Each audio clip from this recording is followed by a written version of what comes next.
Well, here we go. So, good afternoon, everybody. Welcome to our Thursday Facebook Live.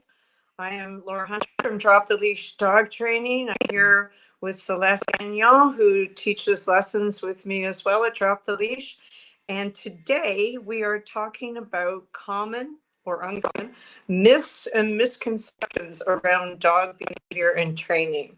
So, if anybody out there is listening and you have anything that you have heard or that you think people need to know about, or you have a question, just please post it in the comments, and we will absolutely add it to the list today.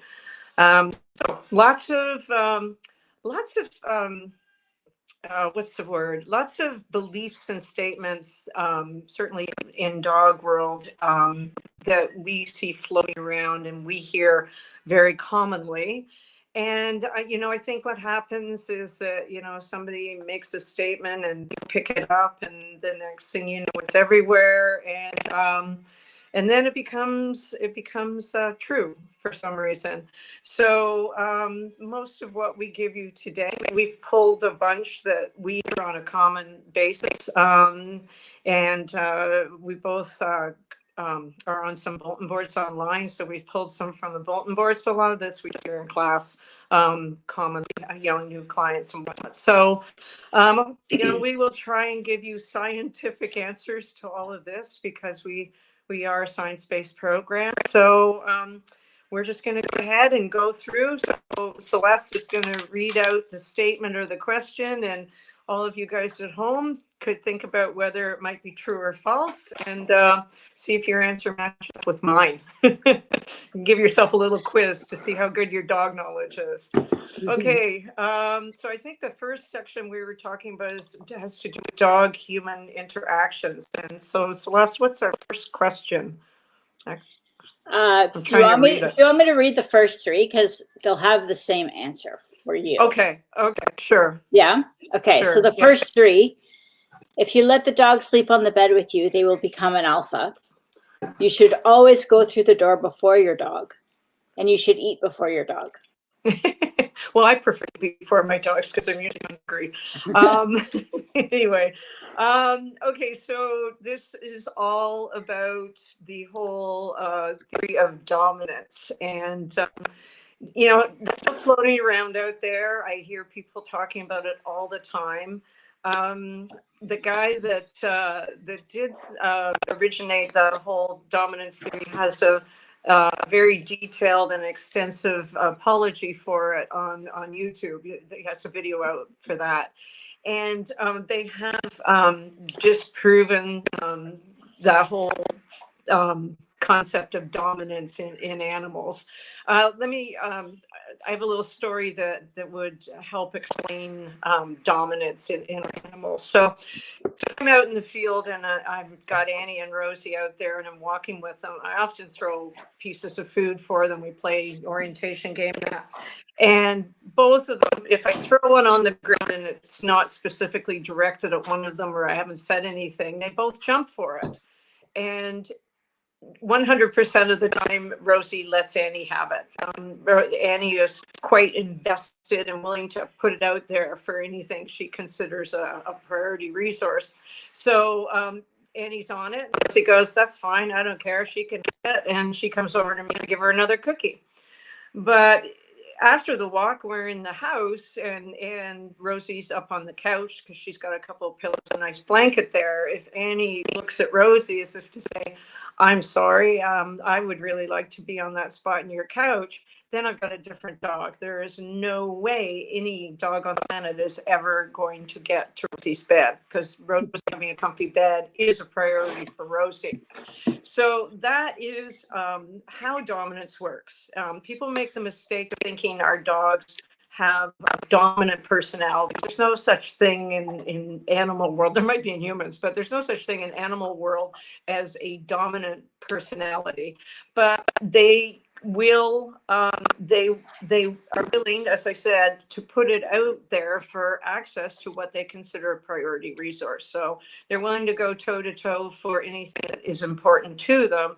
So if you had to talk about dominance, you would say it was situational dominance. So, you know, in any specific situation, one resource might mean more to one animal. So the other one just says it's not worth fighting over, you can have it. And that's really how it works, both in the wild. It's how it really works with our animals as well.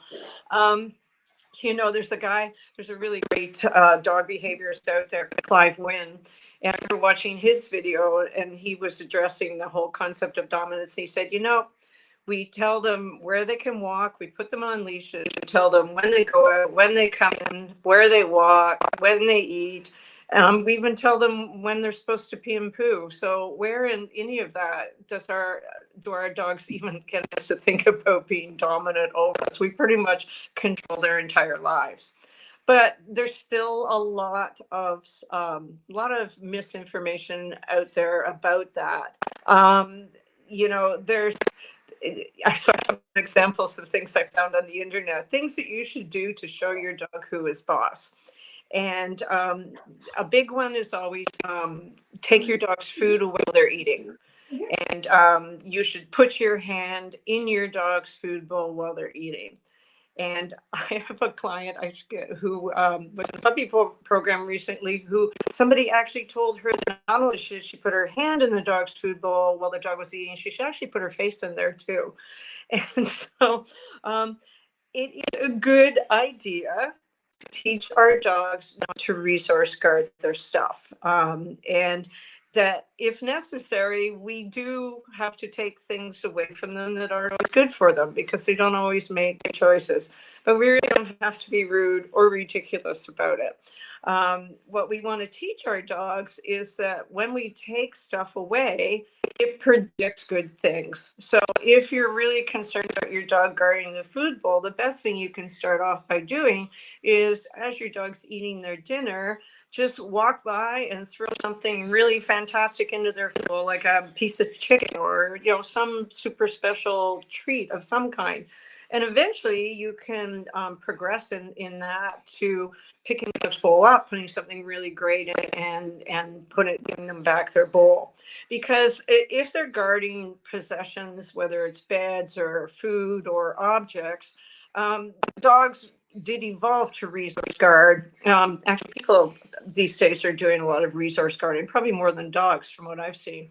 But they did have to guard their stuff when they were wild animals, because if you didn't guard your stuff, your territory, your food, and your females, then you probably wouldn't survive, and you certainly wouldn't reproduce the next generation. So resource guarding is a bit of a fear behavior in our dogs. So sticking your hand in the bowl and sticking your face in and getting confrontational is definitely not the way to resolve it. You know, when you stop to think about it, the human equivalent is you go out, you order a nice dinner in a restaurant, and the waiter comes along and sticks his hand in your mashed potatoes while you're eating. Like, what are you going to do?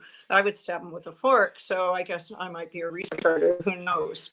So anyway, try our system. It'll work a lot better, and your dog will be a lot happier about it. And the other thing to mention about that is, if your dogs are resource guarding certain items to each other, if you have multiple dogs, or the easiest thing to do is just manage it. Just take away the things that are causing conflict. Don't leave them lying around. And if they do have an argument about it, it's happened here in my house. Dogs argue. They can get in scraps about things occasionally in our house, and nobody does any damage. So we're not even going to worry about it. It's not a huge issue unless your dog is actually doing damage over it. So, resource guarding, normal. Don't worry about it. Okay. What's next, Celeste? Oh, this one I like. We hear it a lot too. Yip or squeak like a puppy when your puppy bites you, so they learn they've bitten too hard. Okay, so we've gone from being your dog's boss to sounding like a wounded animal. Pretty much. And I'm pretty sure that all of my puppy people, they didn't even need to be told about this. So I'm pretty sure they all realized at some point before they even, signed up for class that doesn't work. And it doesn't work because your puppies, this is a puppy thing. Your puppies, as cute as they are, they're adorable little things, they are predators. And predators are encoded to go after the vulnerable. You're not going to go and chase down the four-legged head of the herd zebra. You're going to go with the three-legged one because you'll have a better chance of getting it. So they are encoded to attack anything that sounds weak or vulnerable. So we do not want to sound like the three-legged zebra. No. Well, you know what? While I'm on that, public service announcement here about biting. Another misconception about puppy bite, and believe me, since last June, I've done nothing but talk about puppy biting on all of our Zooms because it is so annoying and it's so painful and it's so relentless and people really take it personally. Your puppy isn't being bad. They aren't aggressive, although that seems like they're acting aggressively, and they're not out to get you. Biting is an instinctive, genetically driven behavior. Your puppy has the need to bite, and I'm not going to go into all of the theory behind it. But simply to say that you can't really stop it or suppress it, especially by punishing it or correcting it.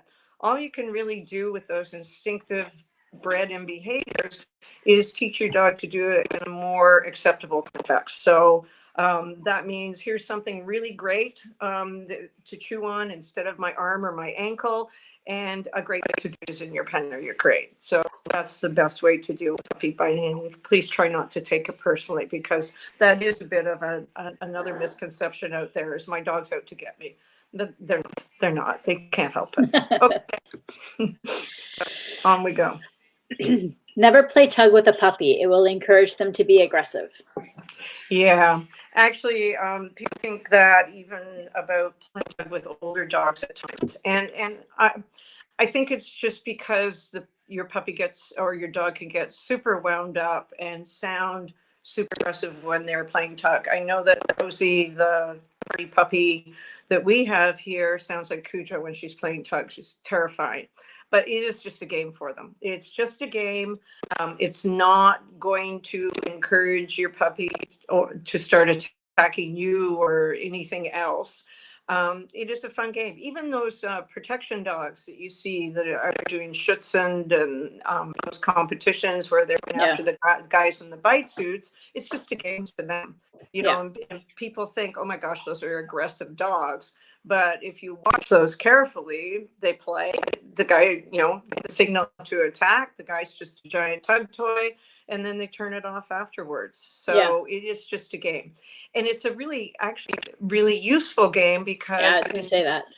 Yeah, you can teach your puppy arousal up, arousal down, so they can get excited, and then they can learn to calm down. You can and you can teach them impulse control.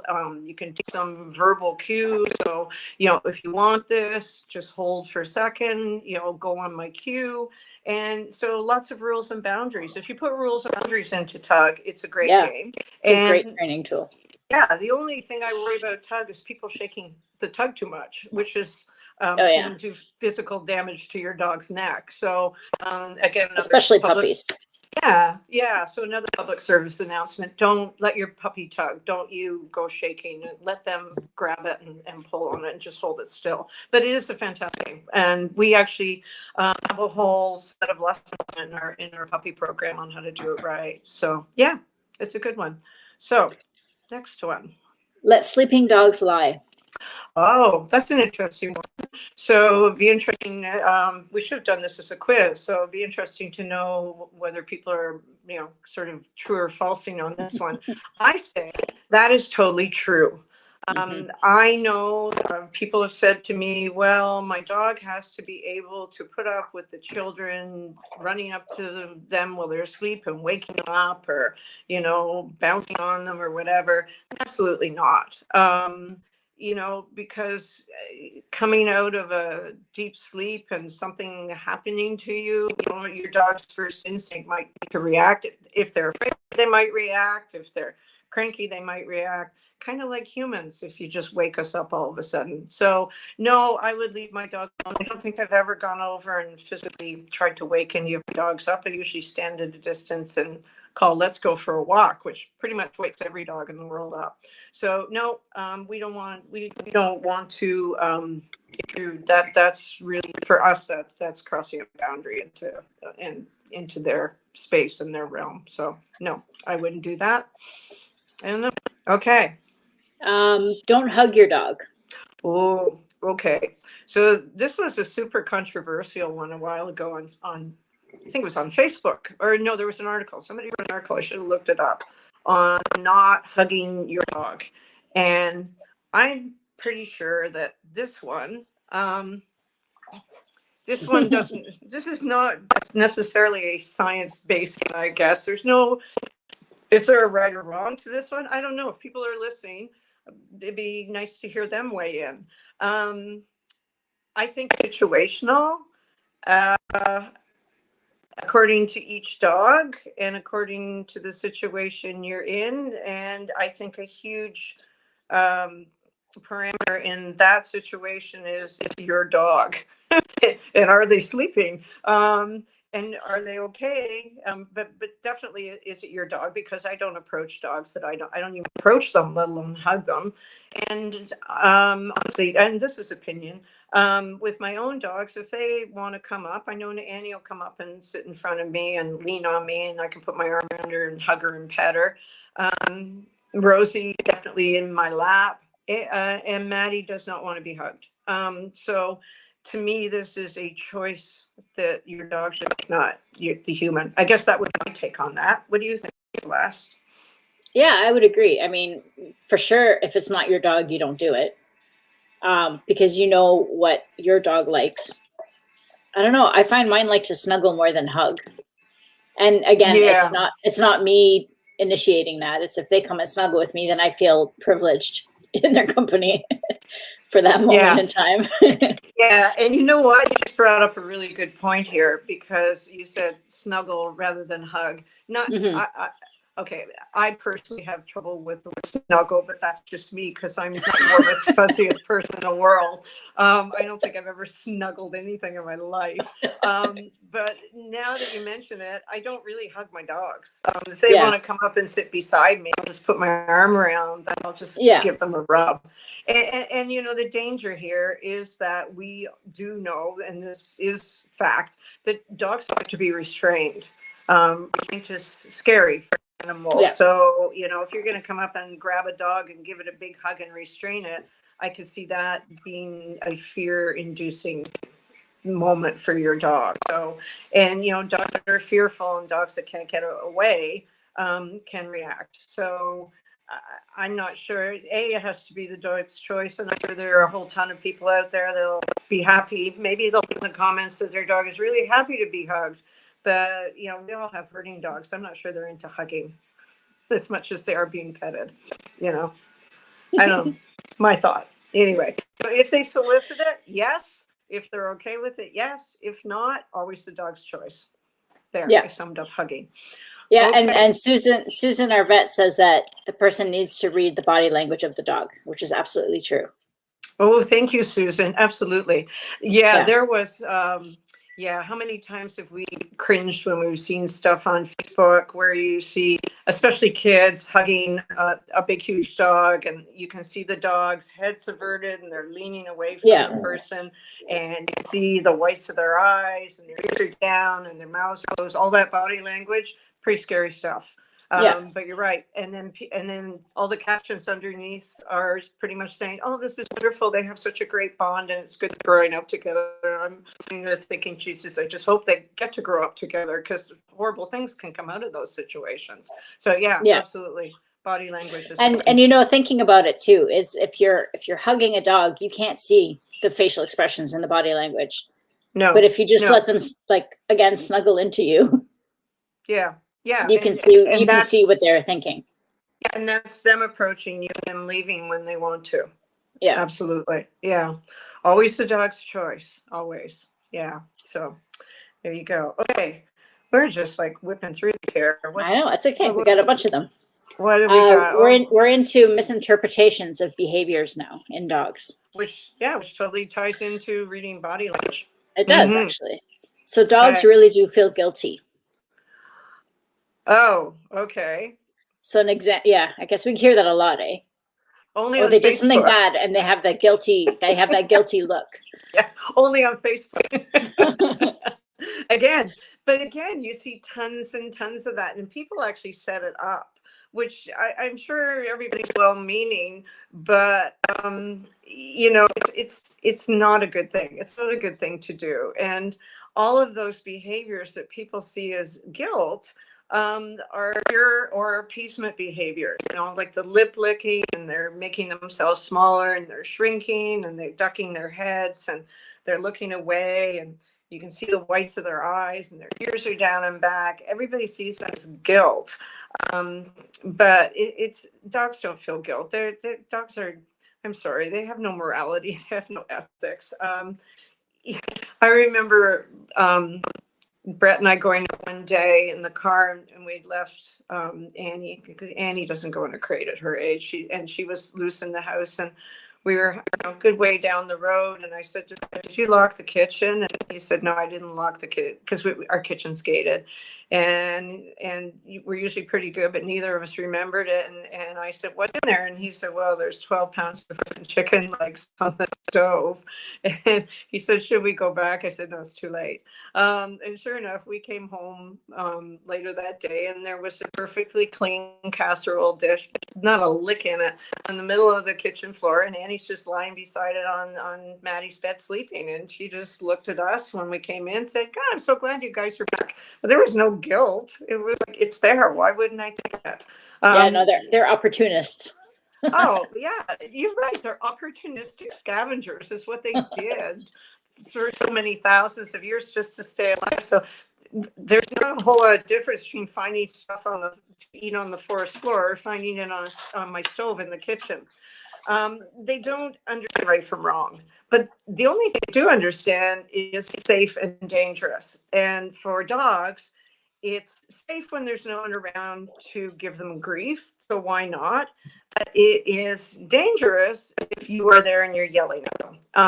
And that's why you see those fearful reactions in those dogs. It's not because they've been, I don't think if someone's come home and caught them in the middle of doing something, it's the tone of voice that the humans are using, because dogs are so sensitive to that, So sorry, guys, but no, our dogs do not feel guilty about anything.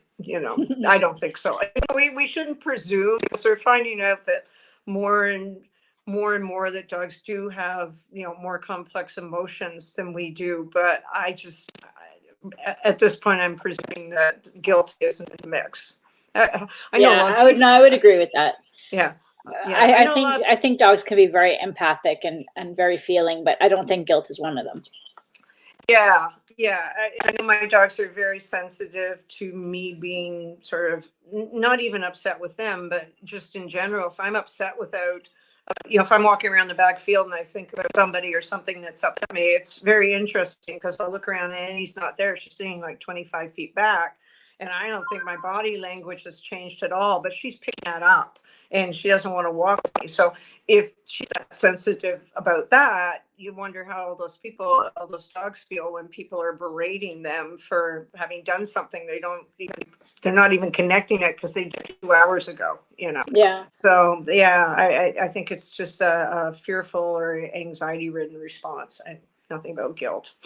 Anyway, not scientific, but we're pretty sure. Okay. This one makes me crazy. Okay.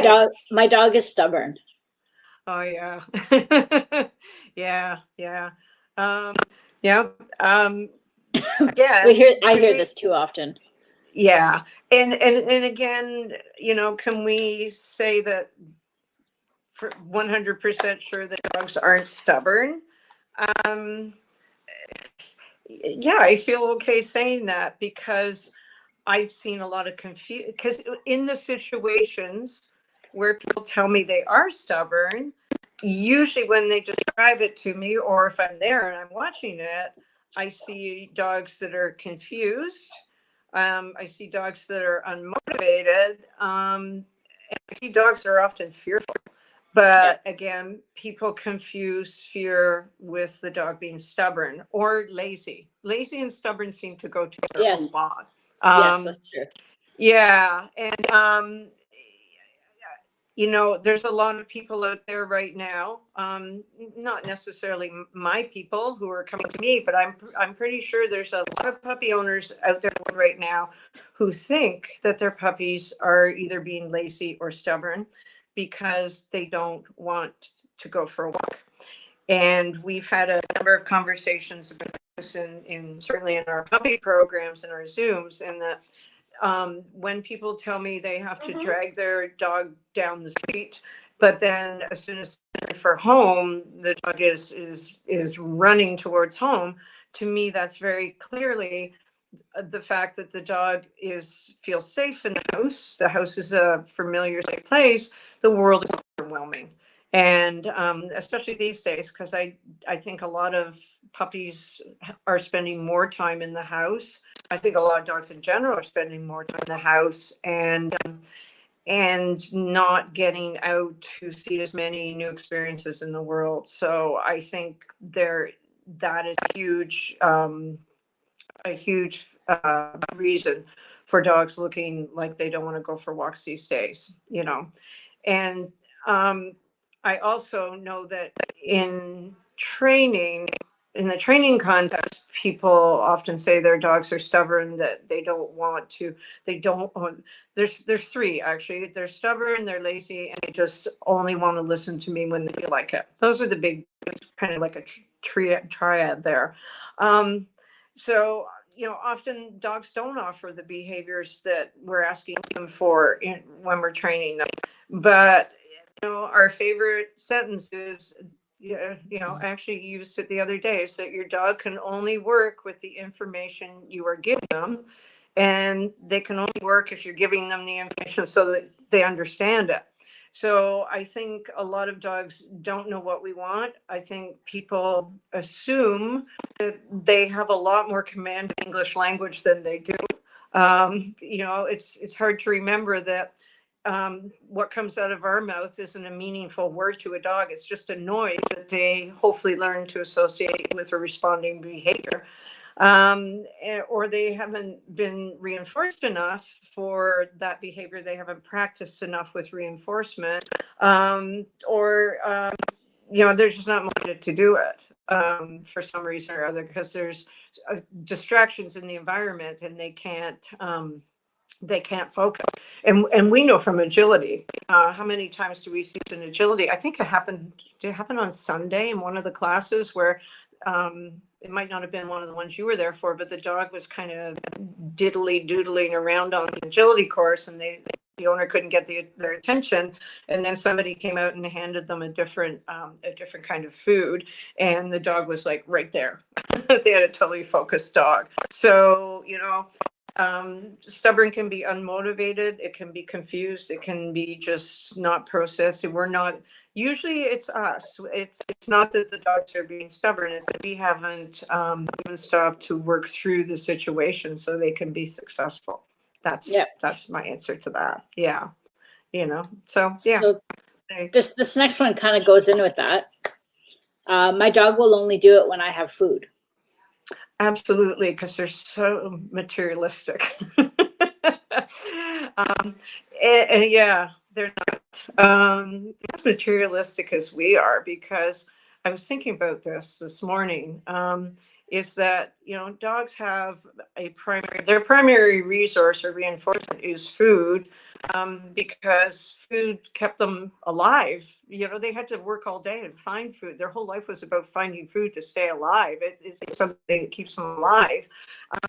You know, they're not wanting to go to Global and buy fancy chew toys or maybe a new stuffed animal or something. They're just saying to us, oh my God, thank you. You gave us food. Food is what keeps us alive. We appreciate it. They're not nearly as realistic as humans about this. And, you know, they're not being manipulative. Because I think a lot of people think, well, you know, if I'm standing there holding the food out, my dog will do it. But if I don't have the food, they won't do it for me. So there's a lot of complexities to that. And okay, this is like just out of my head, no science.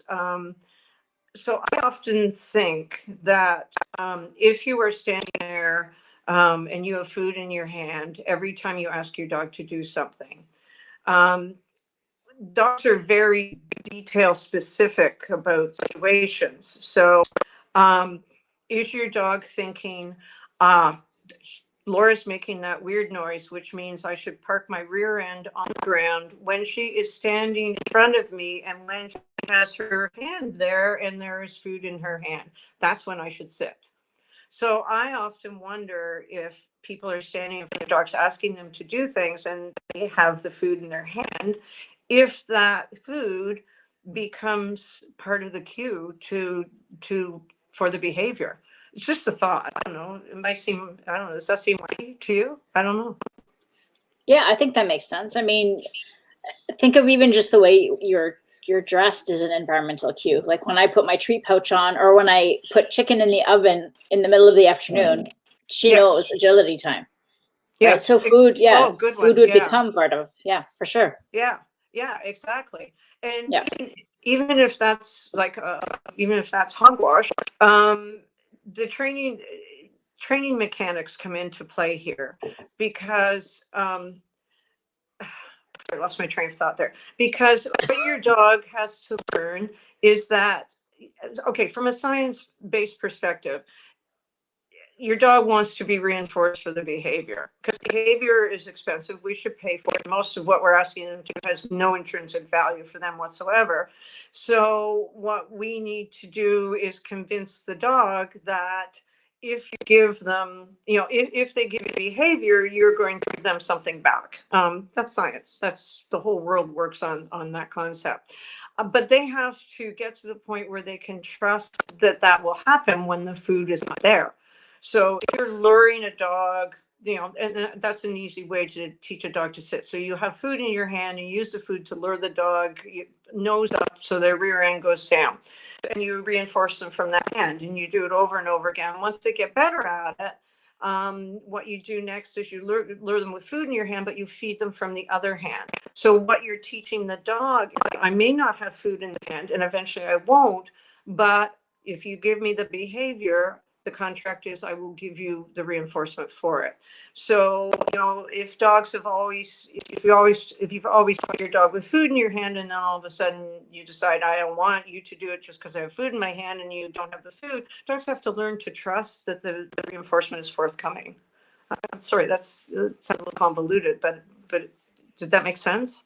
Yeah, I think so. Yeah. Yep. Yeah. So my dogs don't care whether food in my hand or not. We'll do it anyway. Even if I do have food in my hand, they're older, but I've also taught them that food is not it's contingent on what I'm asking you for and what you give me in return. Just because it's in my hand doesn't mean it's forthcoming. So it takes a while to teach your dog that. But I totally doable. So it's kind of a matter of just cleaning up your training mechanics.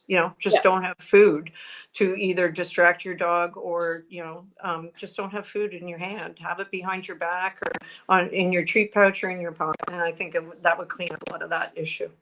Yeah, and eventually you reduce your rate of reinforcement, and it's not as part of the routine for them. Yeah, for certain things, yeah. But it takes time. Exactly. It takes time. You don't want to rush that. Yeah. And the more you we're launching into training. What the heck? The more you reinforce them in the beginning, the more reinforcement history you have, the more it becomes a habit for them just to respond. And you're right. I don't really have to reinforce my dogs or sit or down or simple things like that anymore. Some behaviors you and I will always reinforce. Yes. But yeah, you're right. Okay. All right. So dogs live in the moment. Oh, yeah. That's a nice one. I kind of threw that one in because I was reading an article the other day that was quite well written about that. And but trainers have said that for years. I think I used to say that. And I think we're obviously misinterpreting. And don't think dogs live in the moment because, well, first of all, I guess how does that concept affect what we do? Well, yeah, I would change the wording to that to make it true.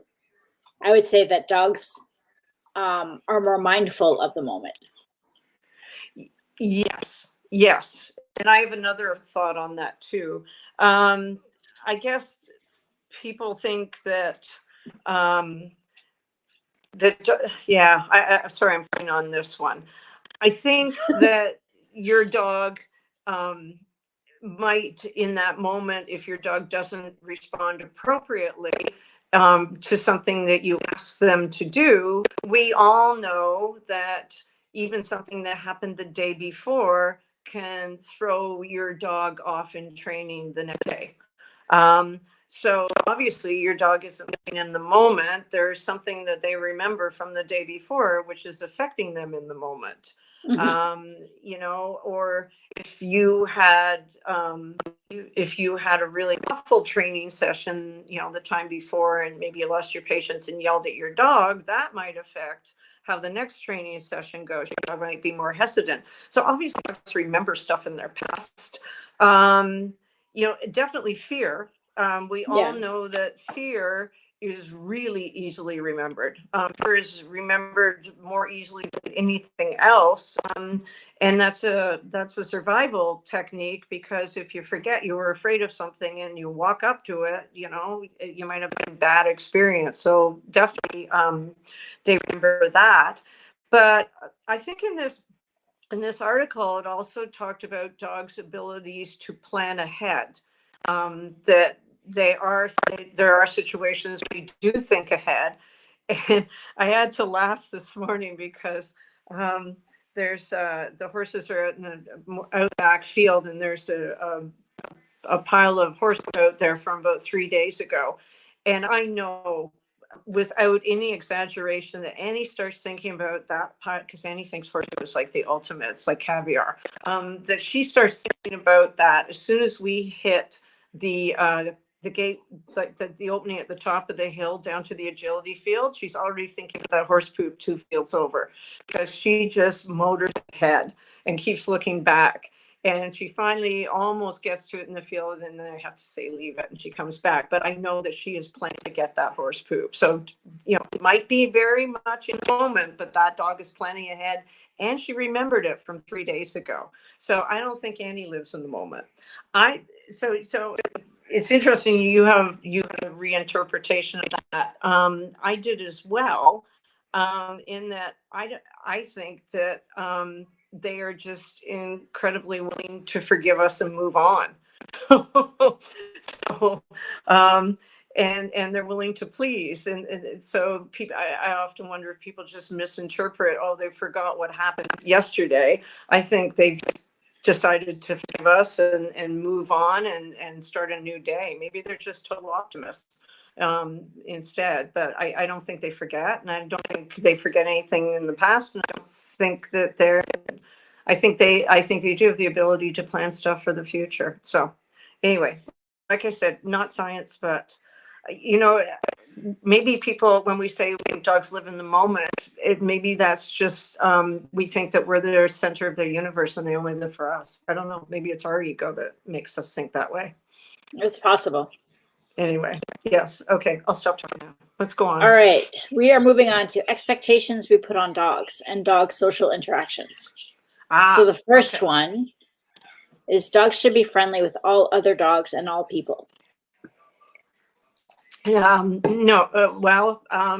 I think a lot of people would answer yes to that. I think that's the Disney dog.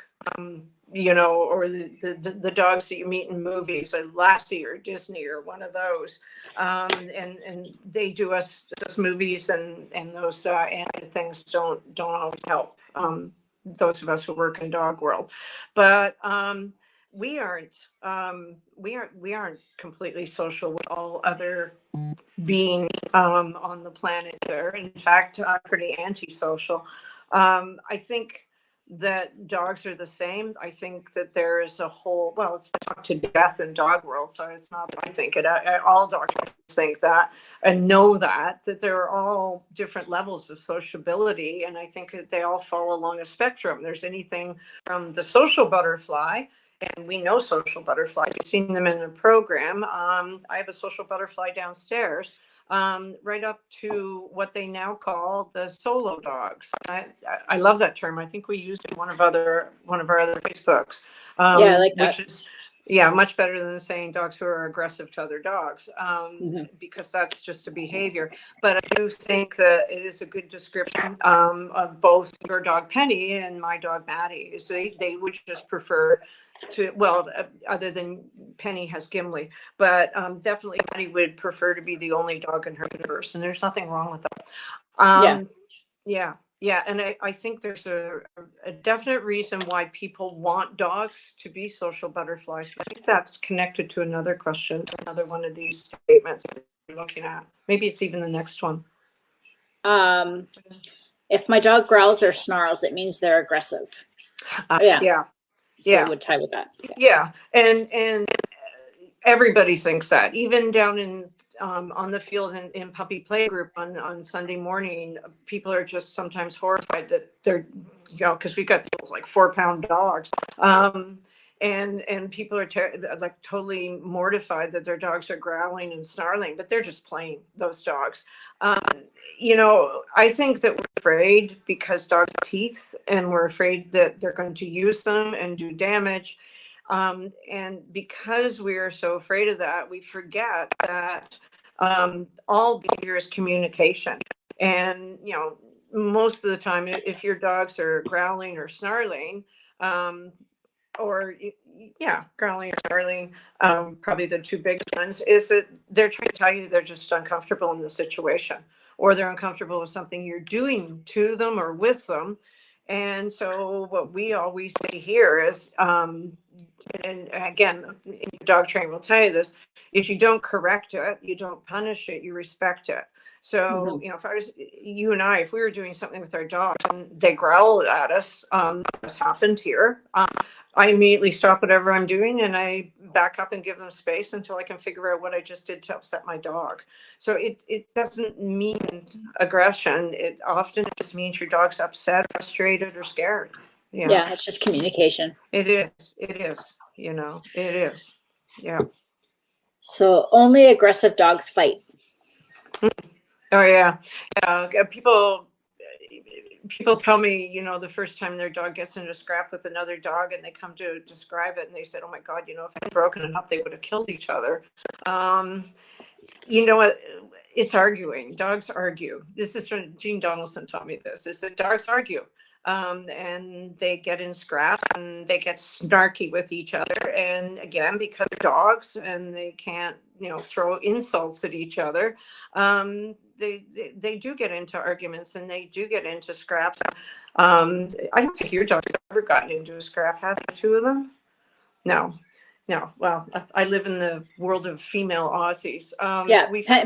Penny will tell him off, but that's it. It's not really a scrap. Yeah. And we've had scraps here. We had one last summer when I had a backyard full of company and people were like screaming and throwing knives and forks and napkins at them. And I was just kind of there with them. And guys, knock it off. You both had knee surgery. You're going to kill, you're going to wreck your knees. I wasn't worried about them laying a tooth on each other. They were hot and tired and something came up and they just got ticked off at each other. And that happens a lot.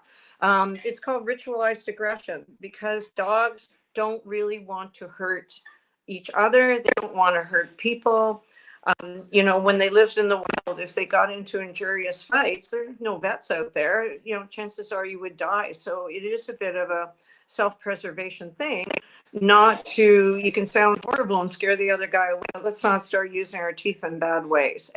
That's, there are exceptions to that. We've had an exception here with the third one. There were injurious fights, but most dogs are not going to do that. And most of them, if you leave them to their own devices, they'll stop, they'll have an argument and then they'll get over it. So this has nothing to do with a dog being aggressive. There are a few dogs out in the world. There are very few dogs out in the world that are aggressive and do act aggressively. But most of the time with our pet dogs, they're just cranky and they want to have an argument. It doesn't mean they're going to kill each other. Yeah. Yeah. Okay. My puppy will learn from my older dog. Oh, yeah. Yeah. That's people who think the older dog will train the younger one. Yeah, but we've had people in the arena who thought that their dogs watching agility would learn from watching the other dogs too, or that if a dog was afraid to go through a tunnel and then we sent another dog to it, that dog would learn to follow the dog through the tunnel. So dogs don't learn by imitating. I know there is. I don't know how to explain this. There is some sort of programmer's thought process out there in dog world where they're trying to teach dogs to do activities by imitating people doing those activities. But when I was in the academy, we had to read a lot of research papers, and Jean was very big on us reading those research papers that prove dogs do not imitate. They don't have the capacity to imitate each other. I think people confuse that with what we call socially facilitated behaviors. And those are more natural behaviors that dogs really like and that they engage in together. And I always think it's unfortunate that our dogs can look away, because I have 3 dogs that bark their brains out. When one barks, they all bark. So there's definitely a socially facilitated behavior in my house, and it drives us crazy. And it's worse because there are 3 of them. So I think chasing and barking and things like that, dogs will all join in because it's very motivating. It's fun. So they do it as a group. But I've been teaching for a million years, but I've never seen a dog learn by watching another dog, or, yeah. So what about like more instinctual things? Like you bring a puppy home and you have an older dog that goes out to use the toilet. So the puppy goes out and uses the toilet, kind of like. So maybe peeing is a socially facilitated behavior. Maybe it's natural and it's intrinsically motivating. Yeah, well, that's just it. Like more of a natural, instinctual thing. Maybe. I thought you were going to ask me about reactivity on a leash, because I know I've had clients who said to me, they have multiple dogs, and a couple of them ended up also reacting on leash because they had one dog that was reactive. But that is a perfect example of a socially facilitated behavior, which is barking at something. But even that, I'll say, if let's say I'm walking both dogs and Penny goes off, who is reactive and fearful, and Gimli decides to join in, his barking and lunging is nothing like hers. Like his is almost comical. Like, yeah, let's do this. It's a party. Whereas hers is like, get away. Yeah. Like I can see the difference. Yes, but it totally makes sense, because he's going, wow, that's really cool. We're barking. Yeah. But he's barking for a different reason, just because it's fun. Penny's barking because she's afraid. So this is an interesting one. Boy, we are really putting ourselves out here. I know we're digging in. Answering all these questions without science-based research. But you know what? It's anecdotal. Yeah, we were anecdotal today. But I truly believe that. Because if so. But I don't for a minute believe that Gimli is being reactive. No. In the sense that is meant in this kind of taught behavior. I don't believe that. No. He's just joining the fun. That's right. Yeah. And we have the same thing that happens here like 3 or 4 times a night, because the 22-year-old cat in the sunroom. So she starts making a really weird noise every time she eats. She's sort of row, and then Maddie starts to bark. Annie starts to howl like a coyote, and Rosie's in her crate doing the yip yip yip. So if I was a pet owner, not a dog trainer, I'd say, oh wow, they probably learned listening to the coyotes every day, because they do sound like a pack of coyotes. But no, they're just all joining in because one's making a noise. We're all going to make a noise, So yeah, I think that's all it is. I don't think dogs learn from each other. On the other hand, the only thing I think you could talk about is that if you have an older dog and a puppy, the older dog will teach the puppy to leave it alone when it's fed up with it. Yeah, well, social It will cues. teach boundaries. For sure. Yeah. But yeah, I think, I agree with that. Yeah, but I think when people are saying, "Oh, my older dog will teach my younger dog stuff," I get the impression it's different. It's more complicated than that. So yeah, meaning they don't have to do the training work. Yeah. That's just wishful thinking. Yeah. Yeah. Puppies should be exposed to 100 dogs and people in socialization period. Oh yeah, no, I don't. Who started think so. that? Because I hear that a lot. I know. I even, I used to, when I first started teaching, I sent away to this program and they had puppy socialization books. And you were supposed to tick off everything in the book that you'd socialized your puppy to. And oh my God, there probably were 100 things in those booklets. Nobody could possibly do it. And if you did do it, your puppy would be a basket case because your puppy didn't have time to sleep. They would be out there having experiences all day. And I had somebody, I was doing one of those info things for Global that we do in the store every year. And somebody came in and just like literally threw a puppy into my arms and said, "I think I've got 4 more people to go. Now to hit 100. And I looked down, this poor puppy was like, "Oh my God, 96 person here. I want to kill myself." So, what we try and teach people is that it's not quantity, it's quality. And you want your dog to have good experiences, and you want, if you're, it's not just exposure, it's your puppy making a choice as to whether they want to engage in the process. So we know if puppies are nervous around other dogs or people, they get to do it on their own terms when they choose, and we give them time. So that to me kind of contradicts completely the whole frenzy of the 100 people, 100 things, I have to tell you, if you tried to expose me to 100 new experiences, I'd probably blow my breath out. Yeah, same. I'm not that social. I'm not that 100 people would do me in. So actually, that's a good point too, because not all dogs are that social either. So you'd actually be doing damage more than anything else. Exactly. I probably could have done that with Rosie, but it wouldn't have worked with Maddie. Right. She could never have dealt with it. So it's about quality, taking your time and really thinking it through, and not just throwing your dog at 100 people, for sure. Mm-hmm. Yeah. All right. Getting a second dog will fix my first dog's separation anxiety. Yeah. That wasn't always very common, but I think people are worried about separation anxiety right now because everybody's been home, although at the rate we're going, that's not going to be over soon. But people are looking towards, oh my gosh, if I go, is my dog going to have separation anxiety? And I'm not going to get into all of the theory and the reasons and all of that, but other than to say, no, getting a second dog is not going to help your dog get over separation anxiety or isolation distress. It just doesn't work that way. Sorry. So you don't have to go out and buy a second dog, guys. There's probably a relief for people to hear that. Maybe some people were looking for the excuse. Puppy fever. You can still use it as an excuse. That's not a problem. But I'll file that one away to use sometime in the future. Yeah. So no, it won't work. Okay. So going into dog training now. Okay. So our final section. All right. You only need to train when they are puppies, then they know what to do for life. Yeah, well, we'll just go straight to science here that says stop reinforcing behaviors. They are likely to start to disappear because none of us do anything in life that we don't want to unless we get some sort of reinforcement for it. And remember also that we are asking dogs to do things that have no intrinsic value for them.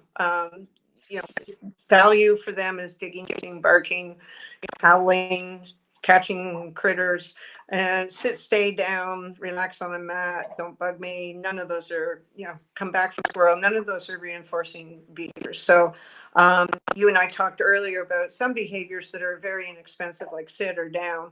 And actually, I don't think you and I ask our dogs to do that very much. But the big behaviors for us is if you see a squirrel, you're going to turn around and look at me instead. That's something that I would never stop reinforcing. Never stop, because that's super expensive, what we call expensive behavior. So no, they're just like, if we want them to keep showing up to do their job, then we have to pay. Just like, we want to get paid. So easy one there. So I have something to add to that one too. Sure. Just if you're thinking about it from training from an enrichment angle, why would you want to stop? Why wouldn't you want to give them that opportunity to continue to expand their brains and play and have fun? Yes. And actually, that's definitely how we feel. Maybe someday we'll do a Facebook Live on that, because that's a whole topic, isn't it? For It sure. Is. Well, somebody asked in the Sunday classes, what I saw was the smartest breed. And I said, the smartest dogs that come in are the ones that people keep working. Like, it wasn't breed necessarily. It was the dogs that constantly get that training and enrichment. They are the smartest ones. Yeah, I kind of hate to use smart. Let's put it this way: they're the most responsive for what we want. Yeah, and but they absorb faster, I think, the information that we're giving them because they're used to learning. Yes, exactly. Yes, those are the ones that are most conditioned to learn and to look to us for information and be attentive to us. Yeah, I mean, I know that's not what the question was actually meant when she asked. Yeah, I know. But that was my thought on it. Anyway, maybe that's more about the smartest owners. Oh, yeah, right. We have a lot. We have a lot of those. We have a lot of smart owners. Yeah, I know. I could be in big trouble on that. We won't go there. No, we do have a lot of smart owners.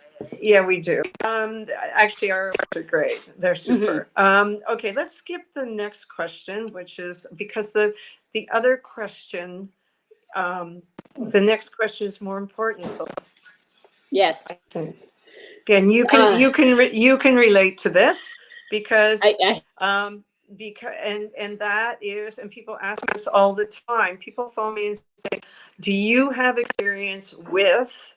Or I need to take my dog, and this happens a lot with your breed, which is German Shepherds.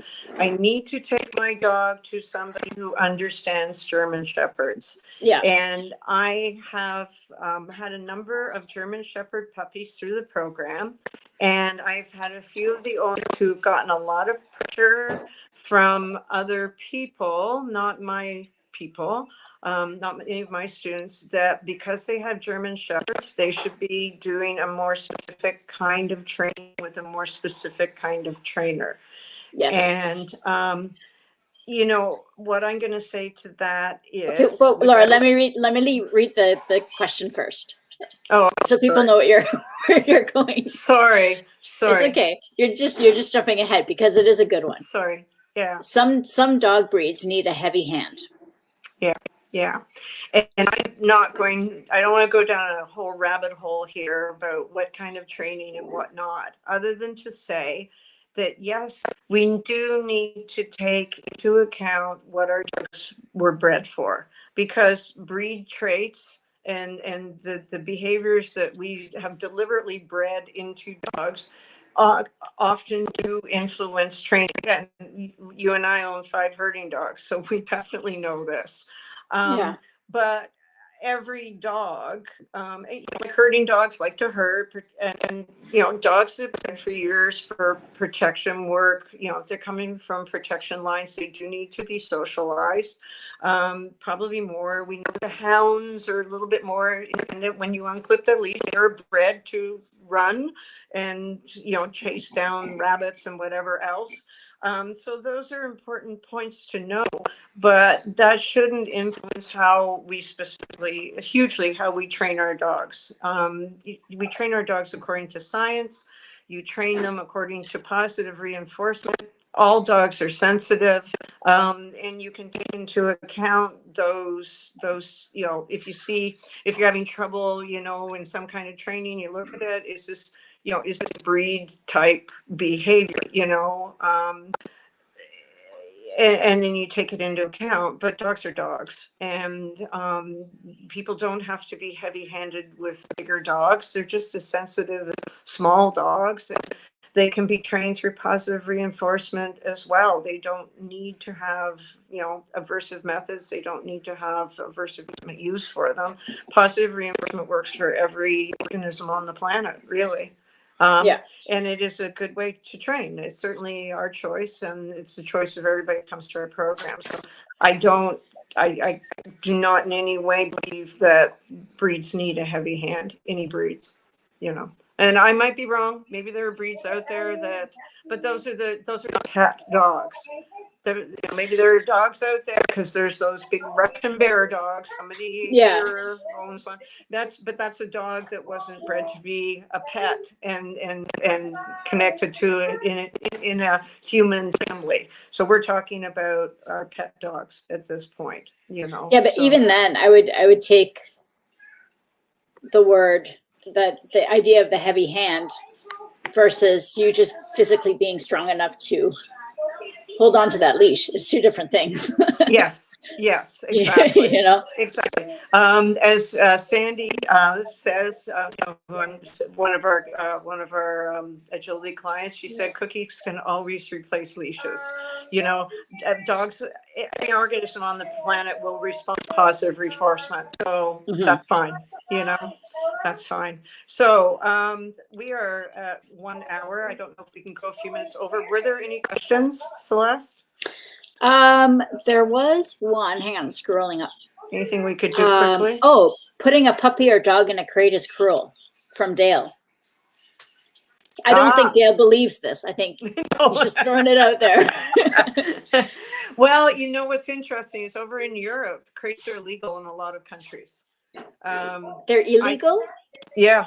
Oh. It's in certain parts of Europe. I can't remember which countries, but there are some countries where crates have been declared illegal. You cannot put your dog in a crate. We know that we need crates often for safety. Leaving puppies unattended. If you're going to leave a puppy unattended, they need some sort of confinement area that's safe.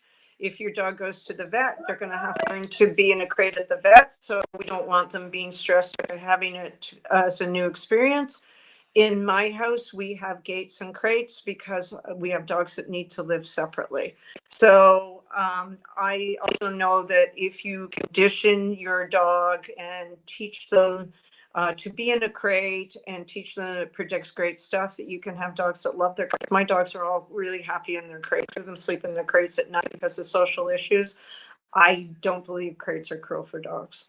I think if you kept a dog in a crate for an inordinate amount of time during the day on a daily basis, that would be a cruel thing. But I know that most of our people just use them, you know, if they have to go out, if they need to keep their puppy safe. I don't know people that, you know, like most of my guys are pretty good. If they know that they have to leave their dogs in a crate for a long time, they get a dog walker, or you send your dog to daycare.